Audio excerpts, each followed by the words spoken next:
Dzanja lanu silalifupi kuti simungate kundigwira pokugwa, khutu lanu silinagonte kuti simungate kundimva polila koma ntchito ndadza nawonso lingaliro tsiku lina. Ndimamvera nkhani, ndimaonera nkhani, kumva kuti ku dziko la South Africa kuli zipolowe, anthu akuphedwa, anthu akuba, anthu akumangidwa. Ndidaona nkhani kuti ku German, ku Belgium, ku Italy, ku Japan, ku America mvula yasautsa kwambiri,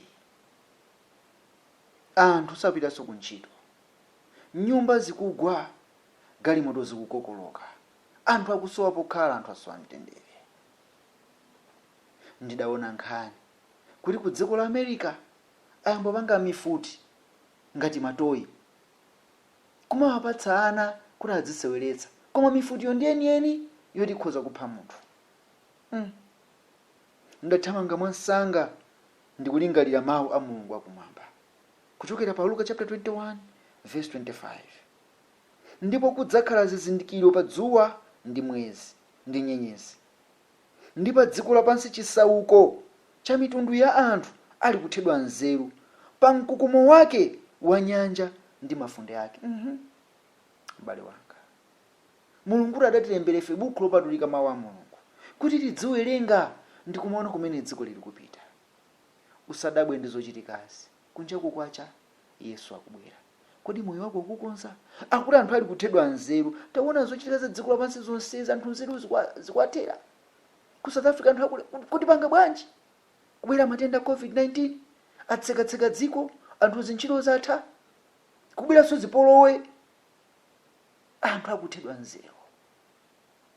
Taona kuti zithunzi za ku German, ku Belgium, amene mvula yasautsira akusowetsa anthu mtendere. Uzindikiradi kuti nthawi yatsetsereka. Ndifake Yesu adayankhanso mu verse 26 Mateyu 21 kuti anthu akukomoka ndi mantha ndi kuyembekezera zinthu zili mkudza ku dziko lapansi. Funa ndikufunse, mavuto amachitika South Africa, mavuto akusefukira kwa madzi ndiophatikize pa mavuto a COVID-19. Zonse zimene zachitikiramo zitangochitika ku Malawi, Lilongwe chimvula kuvuta, Blantyre chimvula kuvuta, chifukwa zimachitika kwambiri mizinda ikuluikulu yokayokha. Mulungu akupanga kenaka ake monga Sodomu ndi Gomora. Kodi iwe ukamayembekezera zimene zili mkudza, mtima wako ukumuka ndi mantha? Umudziwe bwanji Yesu lero, udziyenda naye kuti ngati mavuto angabwere ukhale m'manja mwa Yesu, chifukwa masikuwa ndi apita. Ambuye akusunge mu mtendere mu dzina la Yesu Khristu.